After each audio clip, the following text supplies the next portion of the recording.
There's no shame in drilling a hole in your finger when you're building an airplane, in the general sense, right? It happens. However, there is shame in drilling a hole in your finger when you're 2 years into the build. That's a lesson that you really should have learned in the first 6 weeks. Well, I mean, if you haven't done it in a while, That's you true. kind of forget. And then, you're like, maybe it's not so bad. And you decide, let's just try it, see if we like it. Yeah, maybe absence we will. makes the heart grow fonder. Sometimes you yearn from the pain of the early days just for the nostalgia, like remembering what it was like to be young. Recorded January 9th, 2026, from their home studios deep in East Texas. This is episode 15 of We Are Not Experts, an airplane building podcast. This week, drilled fingers, missing video, and the illusion of competence that comes right before regret. Here are Chris and Tim. Wow, look at that. I like that, yeah. There we go. Back in business. Today is Friday the 9th of January 2026, the year of our Lord. This is episode 15 of We Are Not Experts, an airplane building podcast. I'm Chris. I'm Tim. And as I said, episode 15 of what I'm sure will be more than 15 episodes of We Are Not Experts, an airplane building podcast. For those of you who weren't with us yesterday, which is literally all of you except for Tim, we did a full rehearsal yesterday. Yeah. And it went so well, we decided to record the actual episode today. Is that what we're calling it? Yeah, that's what I'm calling it.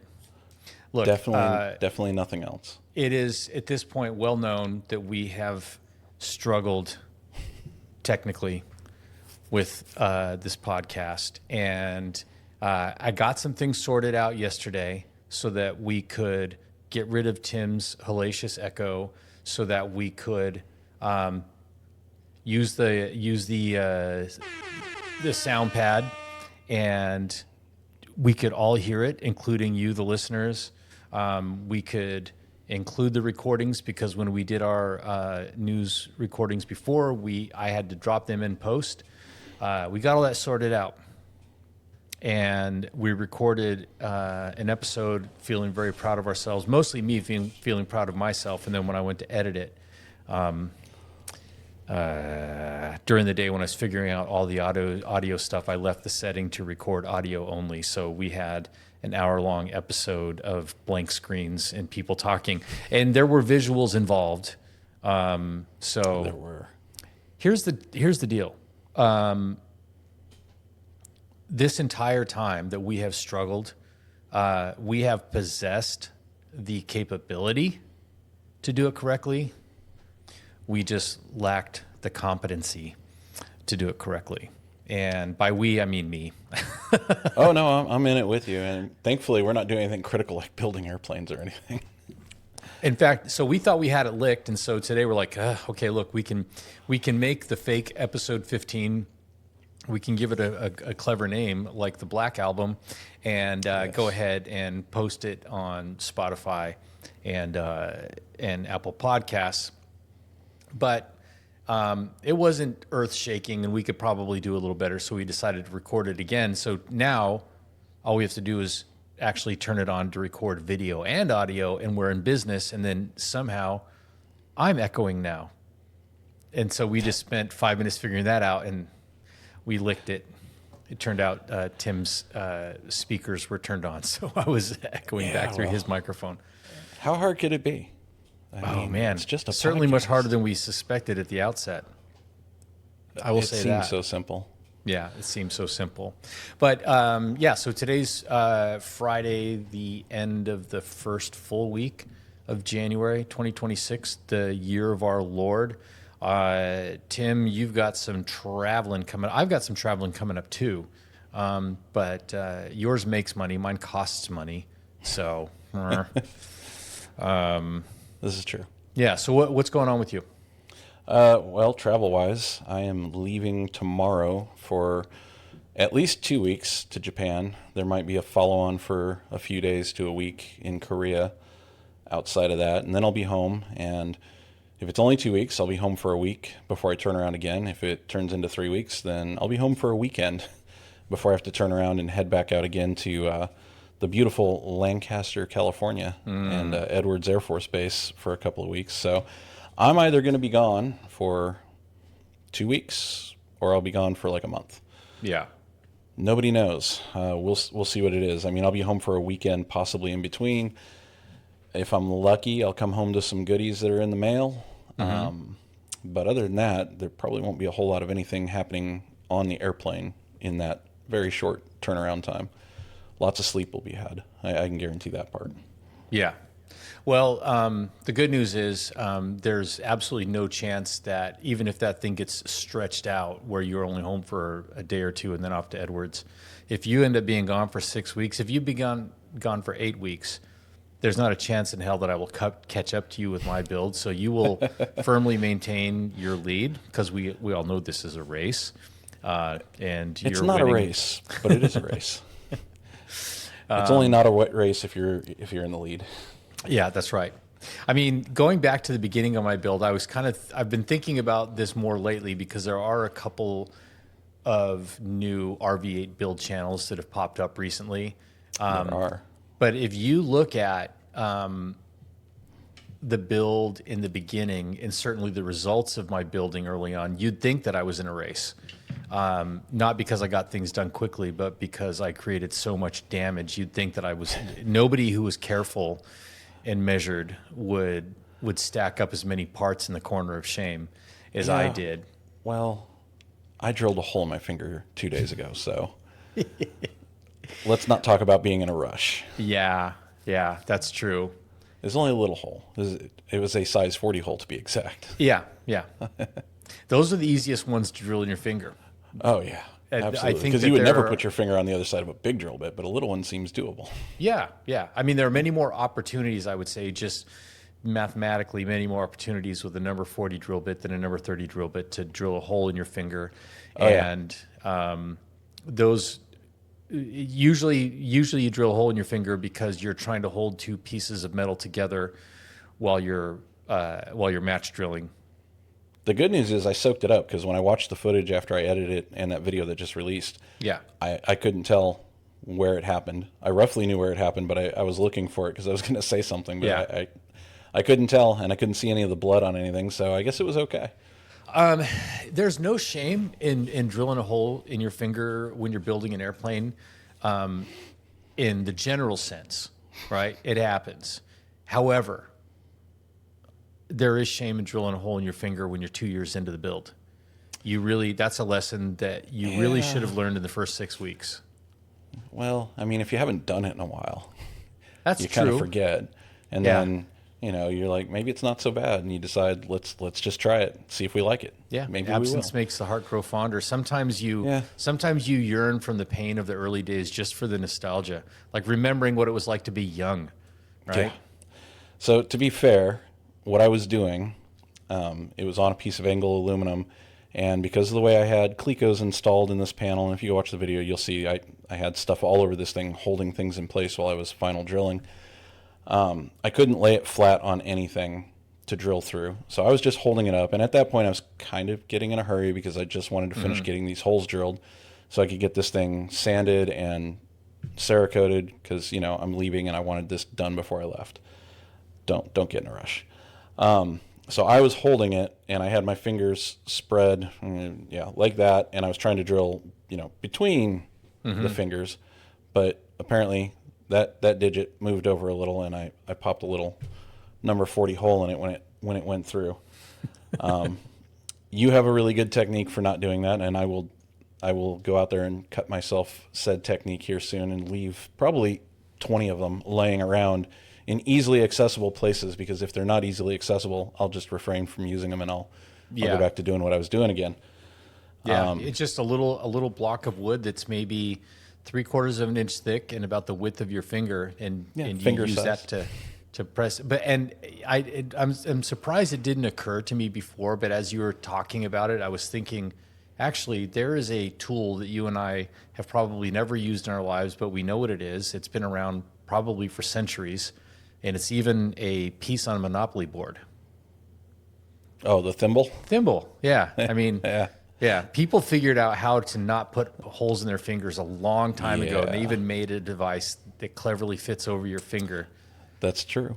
And I've never seen one outside of a Monopoly board, or at least not since Yeah. my grandmother, maybe. I mean, a thimble wouldn't be great for what we, other than protecting your finger, wouldn't be great for Yeah. what we do, because it would also dull drill bits. And the benefit of having something behind, when you're trying to hold two pieces of metal together like that, you're often doing it like you were doing it for support, or it's because maybe it's a rib flange that doesn't want to lay flat and you're trying to squeeze it there and hold it in place.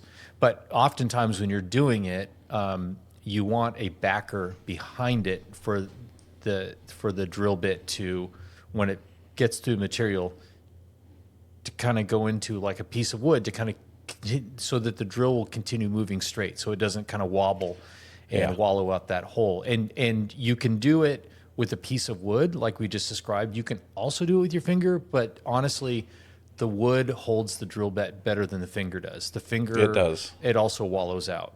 Yeah, And especially when you you're tend to yanking jerk. back. Yeah. You jerk the drill bit back out, and it makes the hole a little less perfect, but that's Yeah. okay.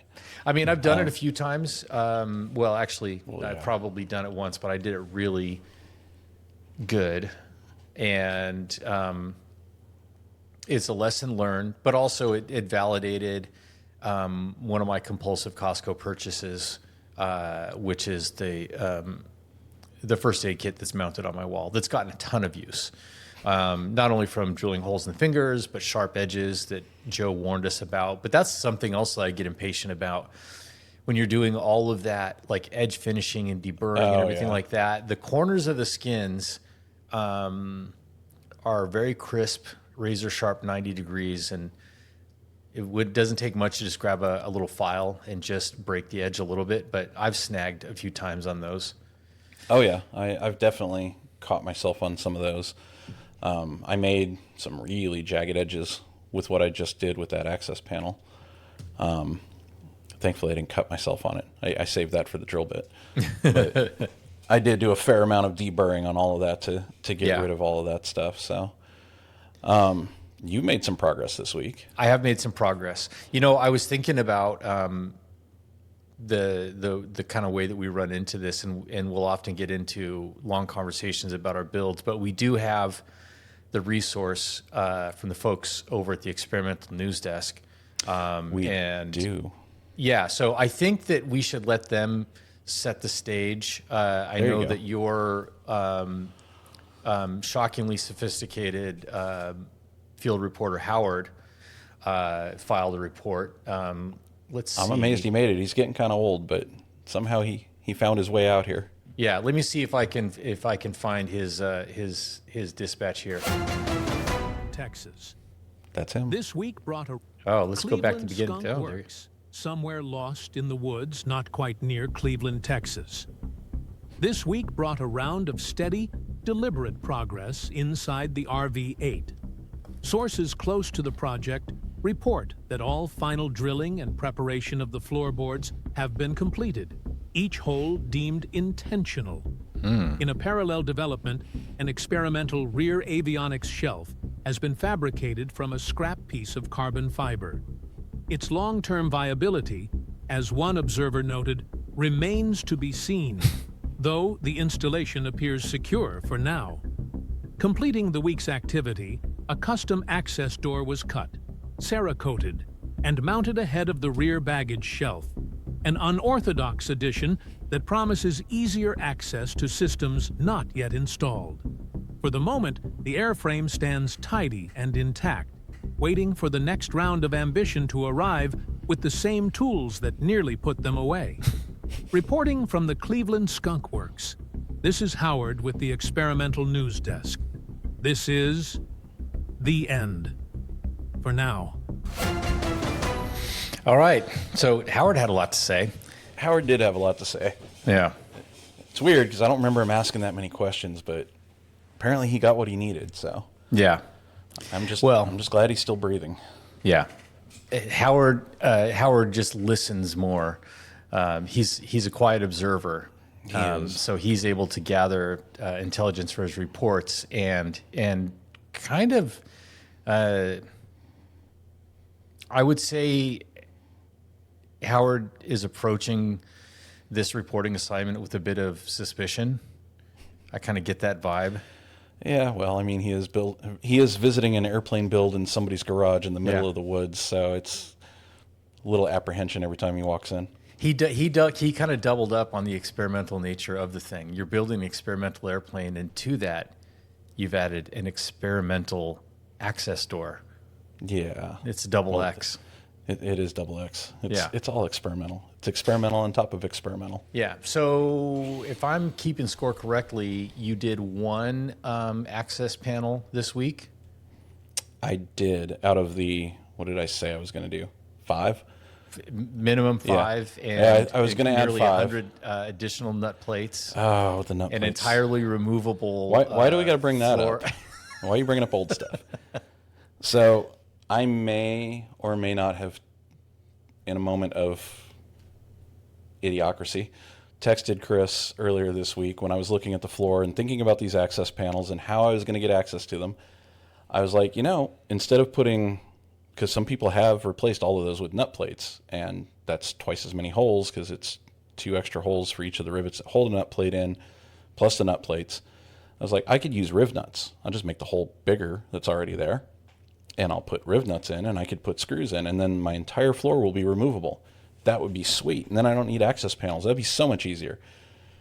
And I sent Chris the text, and I was like, it's only 95 riv nuts and screws if I replace them all on the floor to make the floor removable. And he didn't say anything. And I thought on it for a while, and I was like, yeah, never mind. That was a dumb idea. You know what? I have a confession to make. Lots of times during the day, I'm busy. I get texts. I don't see them till later. If I need to work undistracted, I just leave my phone in another part of the house or something. But when you sent that text about making the whole floor removable, 95 nut plates and things like that.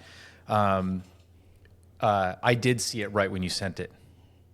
And I purposely did not respond to it. I'm like, a deliberate pause. Yeah, I'm thinking about it, and I'm like, I don't know.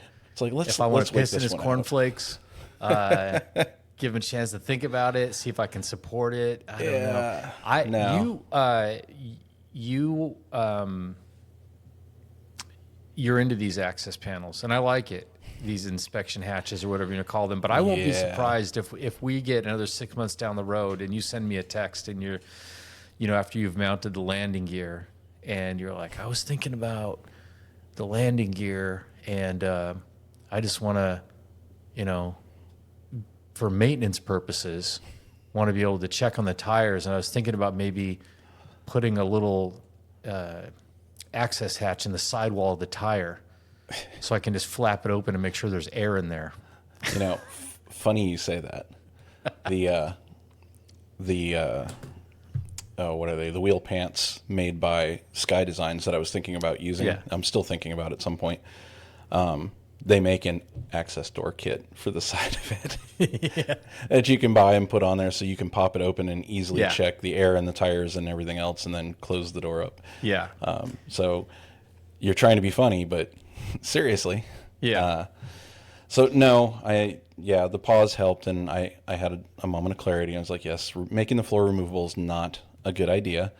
And I've backed down from the 5 access panels. Now it's down to 3. Yeah. So originally it was going to be 2 access panels in the aft baggage floor right above where my ADS-B antenna and my transponder antenna is going to be. Mm-hmm. Those I'm still going to keep. It was going to be 1 access door in the top of the baggage shelf so I could get to the avionics shelf underneath, which is the one I made. Let me just interrupt to make sure that I'm visualizing and our adoring fans are visualizing correctly. In the aft baggage, is it like 2 levels, like a low level and then like a shelf level? Yeah, it is. So there's a lower floor in the baggage, so it's like the baggage floor. Then there's a shelf that comes up and goes back and makes a little shelf back there. So it that almost like goes up a step. Yeah, it makes a step. and that whole piece is removable with screws, so you can take it out.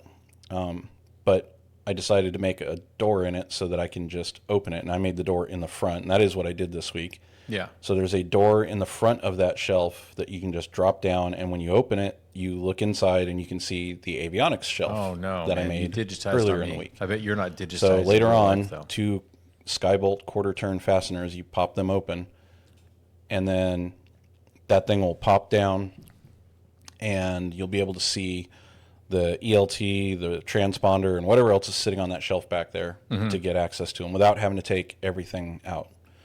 So that did happen. The other 2 in that floor are going to happen to get access to the top of that antenna. The 2 other ones I was going to do were going to be in the main floor right behind the passenger footwells. And those were going to be so I had access to the wiring that was going to go to my comm antennas or to the front of the wire looms that are going to have to go through that underfloor, which is the whole point behind making it removable. But I decided I didn't need those because found out that the footwells are attached to the center forward plate, and that whole thing is screwed in and removable, and it doesn't look like it'll be too bad to remove it. So I will have access to the forward floor, which will uncover my comm antennas. To deal with the wires going back and forth, I like my conduit. I contacted Vans. They said that I can make holes in those fuselage stations, those bulkheads, as long as they're in the middle of the rib. They told me, a size to stay within. And it works out perfectly that I can put my normal conduit in there with the conduit clips I have. So each side of the fuselage inboard of the rudder cables, there was already a couple of holes that I could use. I just made a couple of extra ones. So now I can run a length of conduit on either side to cover the underfloor that I'm not going to have access to. So when you get to my removable footwells or the little door I'll have in the back, you'll have access to either end of that conduit. So if I have a wire I need to change or pull more wire, I've got conduit. I can just fish a wire through there and not have to worry about it. Yeah. So that's the plan. So now it's 3 access panels, not 95 nut plates. 1 access panel is done. That's what's in the video this week. It came out really nice, considering I went into it with absolutely no plan and just kind of measured on the fly and that's the video that you posted today.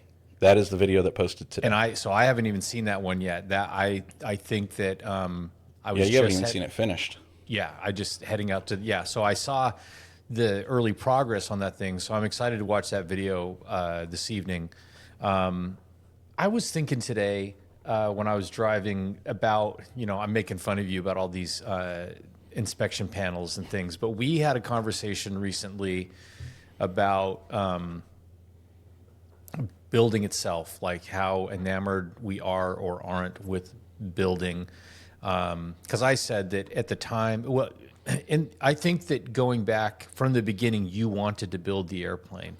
And about the same time, like early 2000s, that same time, for when I became aware of the airplane, I'm like, I want to fly that airplane. I had never had any interest in building an airplane. Then we said it many times, but during the pandemic, stuck at home watching YouTube, I started watching builders, and that's when I became fascinated with the building process. And when I did eventually buy the empennage kit, which is almost kind of dipping your toe in to see, it's a minimal commitment. Turns out I really did enjoy it. I love it. But thinking about it a little bit more,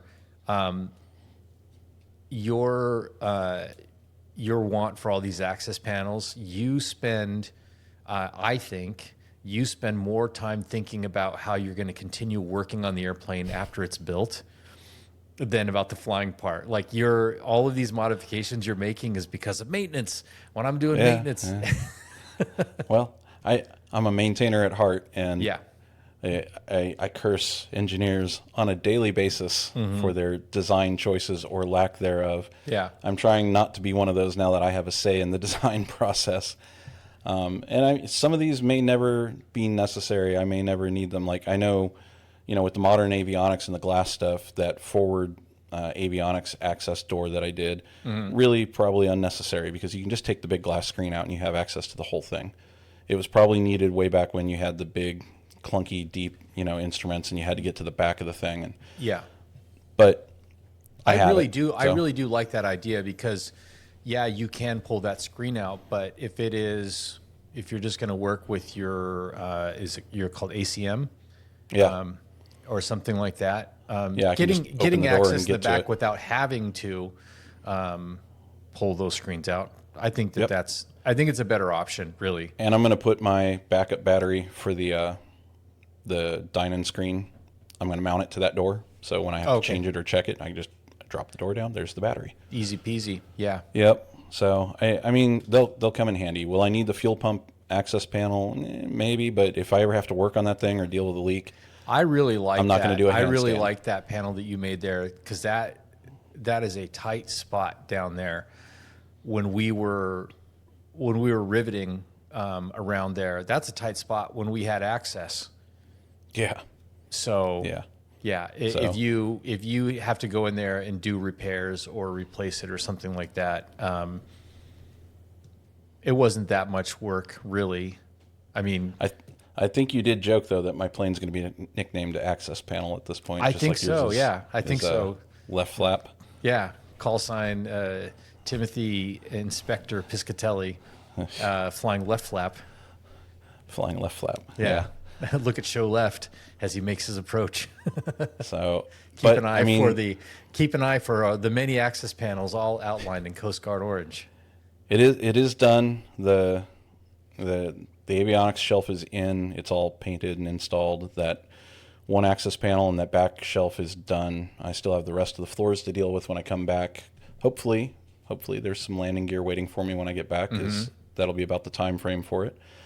And I did figure out also recently, the whole point to getting the landing gear was to move on in order with the plans, and the next step for me was to do the forward belly skin, but I can't do it without the landing gear. And more choices led to more decisions there, which led me to this thing, which for those that are listening and not watching, I am holding what looks like an EarthX battery, but it is in fact an empty case. EarthX sells these so you can fit test them in places. And I think I mentioned during the last podcast that I was thinking about putting it in the forward baggage well. And turns out they will fit exactly how I had intended for them to fit, which is one right in front of the other. And since they're going to go there now, before I can put that belly skin on, I need to buy the battery hold down so that I can fabricate the nut plates and whatnot that's going to receive them, as well as the overboard vent system for those vented batteries. So I got a few more parts I need to buy. I'll probably buy those while I'm on this trip so that they're waiting for me when I get back too.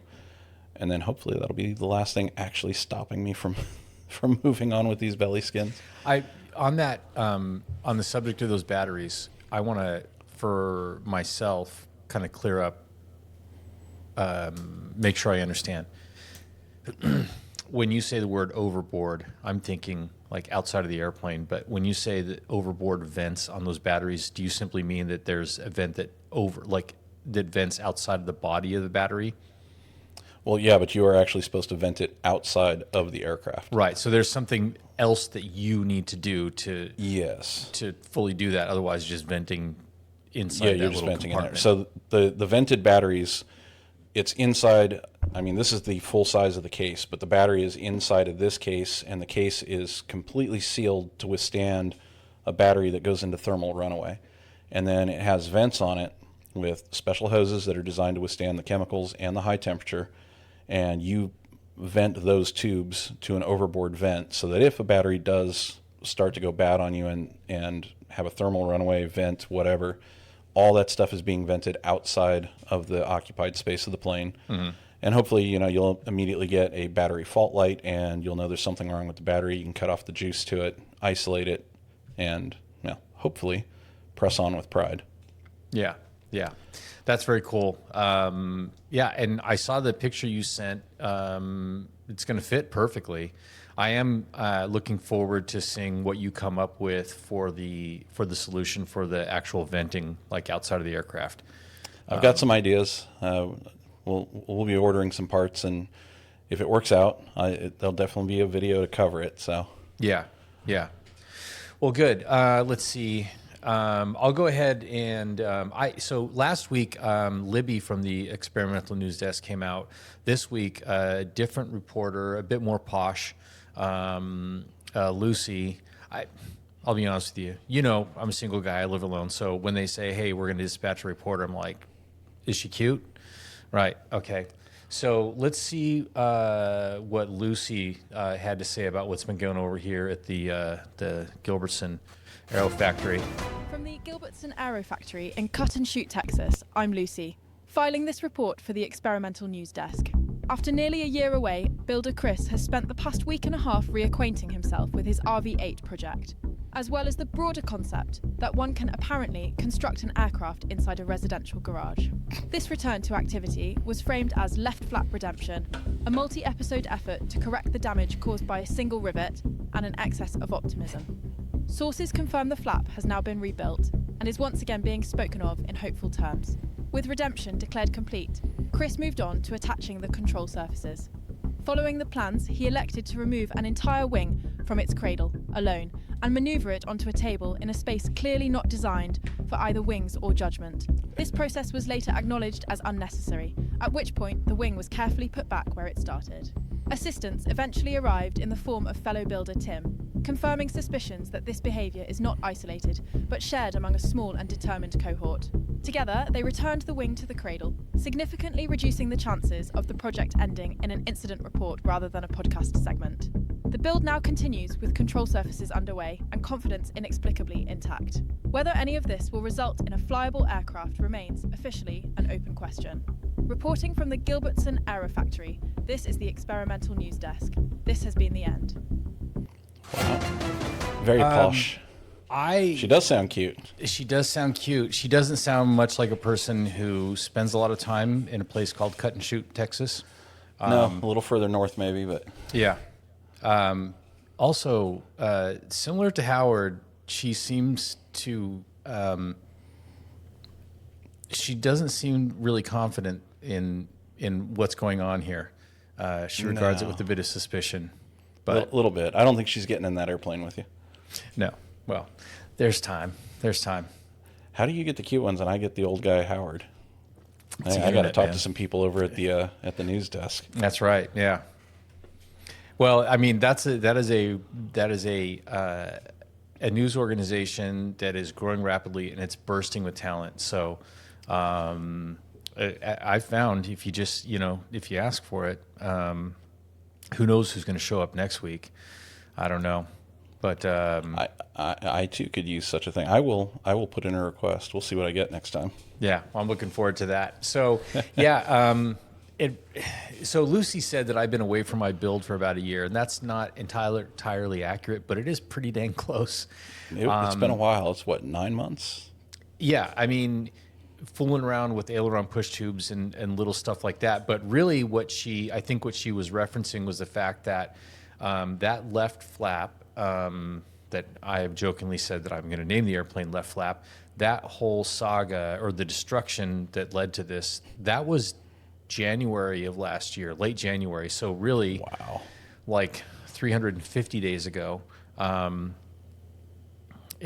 I remember that it was, that I said I thought it was done. I declared that it was done. We talked about this, I think, on the last episode.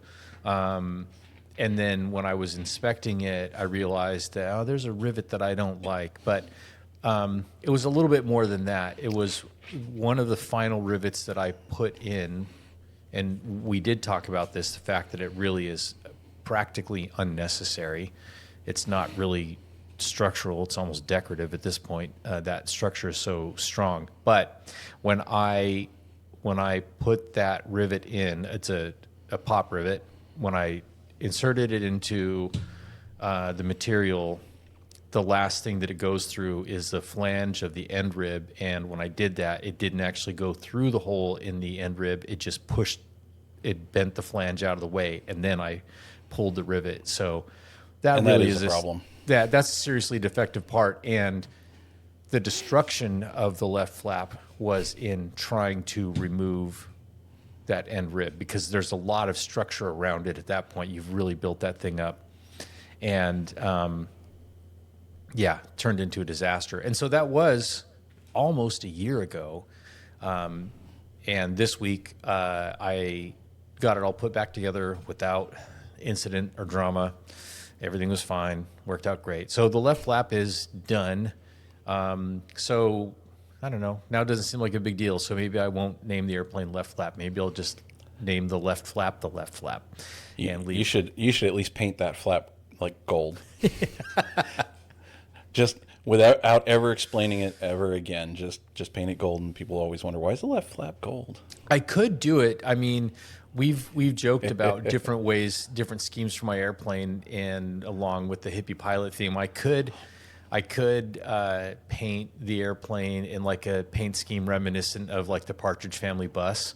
Yeah, there you go. And that one big block of color all by itself would fit the rest of the vibe for sure. But It'd actually, be like the controversial Star Wars red leg thing. yeah. Even doing the sort of gray jet military scheme that I'm planning on, there's probably a way to make that left flap a little bit of an oddball that still fits the scheme. There you go. Like make it look like just a field a repair. field repaired, yeah, a field repaired, ABDR, air battle damage repaired flap. Yeah. There you go. Yeah. Little Happily that's done. I'm happy that it's done, but I think that the thing that I'm most pleased with is just that the Gilbertson Aero Factory is operating again. That looked great. More than anything else, it's not getting the monkey off my back and getting that thing done. There was a little bit of trepidation or anxiety about doing that, only because it had been so long that the problem got bigger in my head, and then going back to do the same things that ultimately caused the problem last time. You're like, oh not God. repeating it. Yeah, don't mess this up again. So I'd learned some lessons from the last time, and one of them was similar to not drilling holes in your fingers. It's a lesson that you learn during the empennage, and I don't think I was careful with it when I was building that flap, and that was simply making sure that the flange of that end rib, where it mates up to the spar, was mating flush, because in its normal state, that flange is bent at a 90, but it needs to be bent at more of a 96.3 degrees bend. Of course, you're not going to measure it, but just making sure that there's not a gap there, because that is one spot. It's almost the very last thing that you do there, so it's extremely difficult to, after it is there and ready for riveting, to try to get behind it and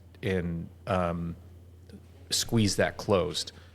Right. Like you can't hold it with anything. Yeah, you have lightning holes in the spar, and if you have like a trigger clamp that has a really deep reach, you could maybe do it, but clearly just do it right the first time. So anyways, that's done. But like I said, more importantly, the Gilbertson Aero Factory, a lot of effort was put into just reworking that place, because it had just turned into a storage unit, really. So now it's all functional again. It was kind of, so once that was done, the next thing that I started working on was the next thing in the plans, which is attach the ailerons. The next step is attaching the control surfaces. And so one of the first things it says to do is to build the aileron push tubes. As you know, we already built the smaller ones, the ones that go directly from the valve crank to the aileron. But we still need to make the long ones that go from the control stick to the belt crank. I made those earlier this week. That was uneventful. And I had an advantage in that I had a drill guide that you made, Tim, when you did yours. The way the threaded rod ends that work on these, they're not a tight press fit the way those little ones are. These are actually almost kind of sloppy, but they're held in with 6 pull rivets and MS-42s. Yeah, and Tim, I think they're MSP 42s. I believe they're the old MSP Minneapolis 42. St. Yep, Paul there you 42s, if I recall. Yeah, so I know that when you were doing it, you were like me. you try to be precise, and then trying to be precise and figure out the exact location of 6 rivets is a little bit more tricky than doing the math to figure out the location of 4. And so you made, I think in Tinkercad, you made a little drill guide and printed it up. I used CAD. Yeah. And so when you're done, you've left it, you handed it off to me, and it's been sitting in the same spot. I have one particular spot, and you probably do too, in your house, like in your kitchen, where the keys land every day when you get home, and a little spot for junk. It's been in that same spot. I've never lost awareness that that's where it is. So when it came to doing that, it was immediately just walk in, grab it. Yep, there it is. Been there for 9 months. Popped it in. But that probably, to be honest, it may not be as difficult or time consuming for other people, but because of the way that I kind of hand wring over precision on this stuff, literally having that little gray drill guide probably saved me an hour and a half or 2 hours of work. So making those aileron push tubes was just easy peasy, and had me thinking, maybe I do want to build an airplane that's all pop rivets, because this is so easy. Yeah, it's funny because you mentioned that in your video, and ironically, my next airplane is going to be pop riveted. Mm-hmm. I already know this. Well, whether or not I actually pull the trigger and do that, but right, definitely is. So, what specifically have you? The next airplane? Yeah. Oh, big reveal. It's going to be a Murphy Rebel, most likely. Murphy Rebel, folks. He said it right here. There you go. Murphy Rebel, Murphy Elite. One of those ones. I like them. To me, it's like the poor man's RV-15. Yeah. Because I will never be able to afford the prices they're going to want, or they are wanting, for the RV-15. And I don't think I need something that massive to do what I want to do. But I do want a high wing, backcountry, all aluminum, fun airplane to play with. So yeah, that one will fit the bill. And it's poor pull man's RV-15. But if you were to do the RV-15, you can still call yourself a poor man. I would definitely be calling myself a poor man. I'm already that way with the RV-8. So yeah. That list just keeps getting more and more expensive. Yeah. So but it is fun building. So yeah. I think that something like that would be fun to build, because there's less dramatic ways to screw it up, so you can kind of move through it. We've talked before. I'll get back to my progress this week, but we have talked before offline or off air about what's the name of this channel? Kit Plane Enthusiast, right? Oh yeah, yep. And he's built a few airplanes, and he really likes those Zenith aircraft. Yeah, he's built like 2 of them, and I think he's going to build a 3rd one, maybe. Yeah, I think you and I agree that he and we have different tastes in aircraft in terms of what we think looks cool. But I gotta say, he does. I think he does really, really nice work. Oh, he does. Yeah, they're gorgeous for what they are. Yeah, and they go together. So it's kind of interesting because they're probably a bit easier to build mechanically.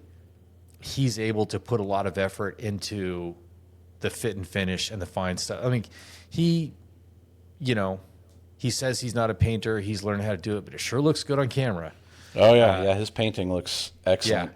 Compared and he to made what I'm going to be able to do. missiles and stuff like that. Like his stuff and comes out bombs really and cool. missiles and So he's got all kinds of cool stuff. Yeah, definitely. What I think what I enjoy about watching his videos is it is fun to build. Like he's having fun building, but it's fun to build when there's probably fewer opportunities to have catastrophic expensive mistakes. that we and I say that we have the chance to do. That's us that are still building kits that are pre-punched. Like we're not like plans built. This isn't like the old RV6 where you got to line up and make your own rivet lines and drill holes. Exactly. So I don't want to give the impression that I'm like, we're walking uphill in the snow both ways. Well, No. compared to an RV-14. Right. we Yeah, are. we're walking uphill through solid rivets that have to be, bucked and flush and everything like that. But in the spectrum of complexity and difficulty in experimental aircraft building, we're probably somewhere in the middle. We're nowhere near the difficult end of the scale. And we're also nowhere near like the super, super easy end of the scale. We're somewhere in the middle, probably. That's what I'm going to say. Yeah. I'm sticking to it. So, okay, built the big old. So, short version is all of the aileron push tubes are now built. That's done. Next thing the instructions say to do is to attach the bell crank, and it says the instructions say lay the wing on a flat table with the bottom side up. In other words, the bottom skins aren't on, so that gives you access. I'm like, okay. So something I've done before, which is roll the wing cradle out of the other side of the garage, get it in a position where I can lift the wing out of the cradle and put it on a table. And the wing is not heavy, 75 pounds maybe. It's awkward just because it is big, and it's big, and you're treating it like a very delicate egg. Because it is. It's strong, but you can really mess it up by just poking it into something when you're swinging it around to get it onto a table. And then with the way that my tables are, the height of my tables, imagine the wing sitting in a cradle, so it's in a vertical orientation. So the cord of the wing goes vertically. And so when you lift it up, you're picking it up that way, and then you have to get it up so the leading edge is high enough to get onto the table and then lay the wing down. And I should know this number. I don't know. I haven't measured it. But the wing cord, like from the wing tip to the trailing edge of the wing, so that's the trailing edge of the wing skins. Obviously, the ailerons and flaps are not attached. But that distance is almost exactly the distance from the top of my work tables to my garage door when it's open. So not only do I have to get this thing out of the cradle, and it is a little bit awkward because you're not really grabbing the middle of the wing, but you have to favor the inboard end where the spar, where there's more structure. Then get it up and then rotate 180 degrees without whacking anything, including the other wing. And then kind of blindly walk into the garage, making Yeah, sure because that now the wing's in front of your face. Yeah, you can't see anything.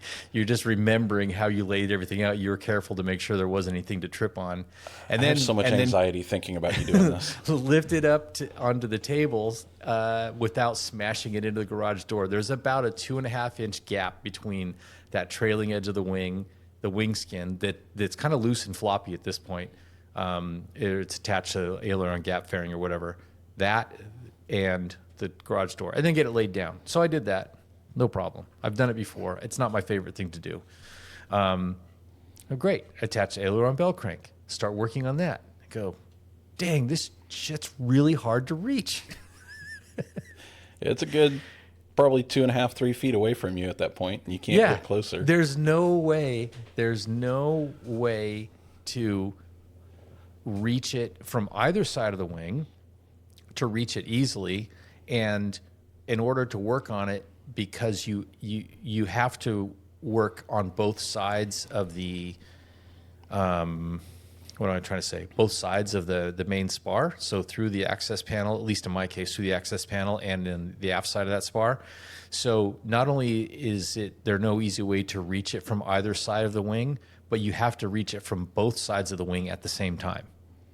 And I only have 2 arms, and they are not particularly long.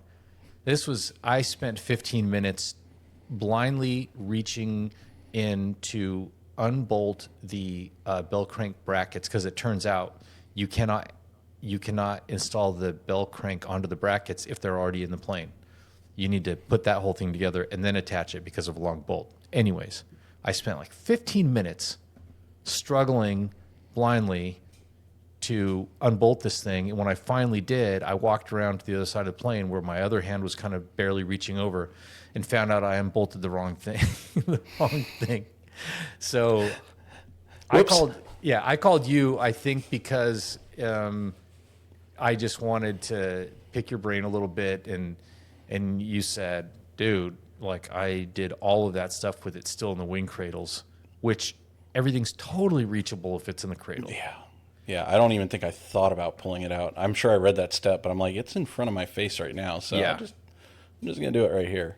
But that's an example of, you mentioned it earlier in your thing, like, I thought that when I got to this point, I should do this next, but it turns out the plans are whatever. And in this case, the plans explicitly say, take it out, put it on a table, do all this. It's stupid. It's just, had I not blindly followed the instructions, just thought about, read ahead, what is it actually telling me to physically do in here? And then go, it just seems like I can do that right here sitting on a stool with the work 6 inches away from my face. So much easier. Did you eventually put them in that way? Huh? Did you put them in? No, because I think when for everybody who wasn't here when this was happening, Tim said, don't do anything, dude. I'm right here. I'll help you put that wing back in the cradle. Because I said, okay, right, I'm going to put it back in the cradle. Tim's like, don't. I will help you. Just knowing you were going to do it, I had too much anxiety. It was like, I'm coming over there to help put Yeah. that back in the cradle. And Don't move that alone. We Tim and I talk like we are in close proximity. And if we had things that could fly, we are actually in pretty close proximity. Like, if I ever do build a Mosquito helicopter, I could be to your house in 10 minutes. Oh, easy. But there are no straight line roads around here, so it's actually minimum. If you're hauling ass, it's a 45-minute drive one way. So I appreciate you coming out. Although I know that you probably had fun on that drive because you've got a car that's perfect for it. My car has a lot of fun on that drive. Yeah. So Tim came out and we shot the shit for a little bit and got that wing back in the cradle, just enough time for him to get back to his project, for me to head to the gym, come back, and then record a podcast that had no video to it. So here we are again, luckily. Round two. Yeah. So I haven't touched it today other than editing the video that I posted. And I decided not to go out and be in a hurry, because I think you and I both, we noticed, I have this little thing here that is the bracket for the roll servo. I need to read up on that before I attach anything in there to make sure that I don't have a plan. Yeah, don't bolt everything in and find out that I was supposed to put that in first. So I'll do that tomorrow, and then see what else the plans tell me to do. But I would regard it with suspicion before I actually move any big expensive structures out of their very safe and secure location. Very nice. Yeah. I'm anxious to see that next video come out. I will be in Okinawa probably still when it comes out, but it'll be fun to watch. Yeah, there's a little bit of, you saw that I posted one. Oh, yeah, you did, because you remarked on it. I posted one today. I'm just looking at the clock. I watched it. Yeah. So certainly I need to keep with these little hour and a half building sessions that I can squeeze in the day, knowing that you are going to be hard up for content when you're out there and you're not being able to build yourself. I appreciate that, because I need the content. YouTube is Speaking about the of only content, thing I've got. Jeff and Paper Gary, well, really Jeff, but the channel Jeff and Paper Gary posted a new video today, I think, or maybe yesterday, but it had been a while. Yesterday. Yep. Yeah. So I was happy to see him getting back at it, and his wing kit arrived. So, yeah, he's moving right along. He's going to pass both of us before too long. Yeah. Well, when I was thinking of the timing of the thing, and when I started mine, I was in Pittsburgh finishing up season 2 of Mayor of Kingstown, and that's when I kind of timed it. I ordered my empennage kit, and then I started filling up my apartment there in Pittsburgh with tools from Harbor Freight. And that's also when I bought that trailer. Because remember, in the beginning, my plan was I'm going to build this trailer as a mobile aircraft factory so I can take it with me when I'm on location for months at a time.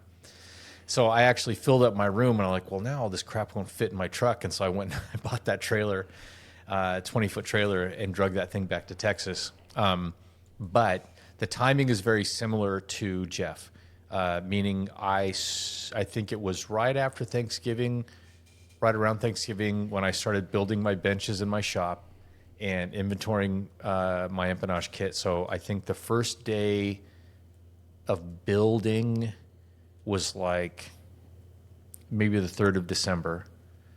And then a couple weeks later, like right around Christmas, is when I ordered my wing kit, and it showed up in February or March. So the timing is very similar to his, although he's putting up videos earlier than I did, because I think that it wasn't until March that I actually published my first video. So you had a lot of progress already done before you started actually. Yeah, recording and I was posting. working on a different show again in Pittsburgh, and I was sitting in the hotel, and I brought some stuff with me, and I tried to edit because I was accumulating a bunch of content or a bunch of footage, and that's when I decided to actually sit down and go through the process of putting it out there. But yeah, so it's cool watching that. Yeah. New channels. I don't know if you saw it yet. I know I sent you the link to it, but there is I another did. new RV8 build channel out there. Yeah. Mark Antonio Aviation. The guy's building an RV8 Yeah. with his young son. It's kind of cute to watch him helping and getting involved. Although, like I said, I did wince a little bit when I saw him asking if he wanted to use the deburr wheel. And it's like, yeah, man, that might kick back a little bit. They've been fun videos to watch so far, and he's very much at the very beginning of the empennage, so it's always fun to see those at the very beginning, and it'll be fun to watch Jeff and Paper Gary and him kind of move through the stages like we did, where, in the beginning everything is super critical, and then as you go along, it's like, well, this might not have been as important, but this really is, so it's fun to catch them from the beginning, and those are both very new, so if you're looking to catch stuff at the beginning, those guys are definitely at the beginning. I have two remarks on the Mark Antonio one. I remember you saying that, and then I watched both of his first 2 episodes. But one of the things that they were radiusing the end of those reinforcement bars. Yep. And then, so he kind of marked the area that he had to remove. And first he thought he was going to just round the whole thing off with the Scotch-Brite wheel, and he thought, I can take the corners off with the bandsaw and then just finish it up on the Scotch-Brite. What's a good plan? But what I didn't think was a good plan was he's like asked his son first if he wanted to do the bandsaw, but my favorite thing was the kid goes, no, I'll hold the camera. I'll hold the camera. Yeah. Kid's like, no, I think I should be holding the camera. So Smart I'll hold kid. the camera. Yeah, he's too young to start losing fingers. I like the two of them. Yeah, I don't know it's if you ever get investigatory, but I look for clues. I'm curious where people are, and I think the first clue I see is when the camera is looking out of his garage, and you can kind of see his neighborhood, and you go, it could be Texas. Like the architecture is similar to a lot of the newer homes around here, and the climate looks similar. And then what I did was able to pick up clues in there on his thing. Although there's nothing in there that like explicitly shows his address, but I can tell you that he's in Florida, and he's a Navy guy. He's a naval officer, a maintenance officer in the Navy, and currently ATP rated, and also like not a gold seal, but a master flight instructor. With he's you went full. He's credentialed FBI on it. It's all right there if you pay attention. So I'm interested. The last to see his one I channel. went and looked stuff up on was because somebody disappeared, and then I was very put off by it all. So I was like, I don't want to know anything else about anybody else, and that's all I'm going to say about that one. Yeah, I'm always curious. Jeff, we know because he says it. Jeff is in Oklahoma City. And he works, I think, Works for Boeing. Yeah, right. Yeah. And then Brandon Slinkair, I think he's in the Phoenix area. Definitely in Arizona. Phoenix. I think he's in the Phoenix area. I he's don't in know Phoenix. his background. For some reason, there's something maybe in his garage that makes me think that maybe his background is in law enforcement. And Ryan Ryan's interesting because he has that big cardboard cutout of himself. So I don't know what Ryan does, but I always imagine from the beginning that he's like a party promoter or something like that. And I like to just Driving live the party bus with that idea. But yeah, and we know awesome. that he's in the Portland area. We know that he's close to Van's aircraft. On the shout out thing also. Yeah. Let me get this right. Oh yeah, Stephen Briscoe. yeah. I don't know if you know that name or not. It doesn't ring a bell. Apparently, I'm assuming he's near here somewhere because he sent me a message through my store of all places, but through the store because he had been talking to Hisham and he's ordering some stuff from Clemson. Oh, cool. And apparently he has a set of RV-15 wings on order. Really? Yep, and he was wishing me luck on my upcoming trip and mentioned that maybe he'll run into me at the EAA 302 chapter meeting sometime. So I'm assuming he's here somewhere. I wonder if that's that dude who kind of stood up and introduced himself like that last meeting who mentioned. Yeah, the I don't 15. remember. I didn't pay attention to the name, but he's probably there. He'll probably be there tomorrow, I would assume. But yeah, unfortunately, I will not be because I will be getting on a plane at that time. So yeah, I don't have it in front of me, but I did get a comment today from Joey Weber, who comments frequently. Always has nice things to say. Yep, mine too. I feel a little bad for you because you're always trying to stir up comment wars, and he always just supports what you say, and you don't get to get in a real keyboard war with anybody over this stuff. But yeah, he had mentioned just on the video today, because I did do a little show and tell with the stuff that I got from Hisham, and I think that Joey's itching to at some point get started with the build, and so he just kind of expressed his thanks that he gets to look at your channel, my channel, and see these things like that, so that as they're planning a build, they have a better grip on like what options are available, specifically in the topic of tools, for example, and what will work well. Because I think that I certainly am happy with my choice to get that DRDT2 dimpling device. Certainly more than like a C-frame that you got to bang with a hammer or whatever to do that, right?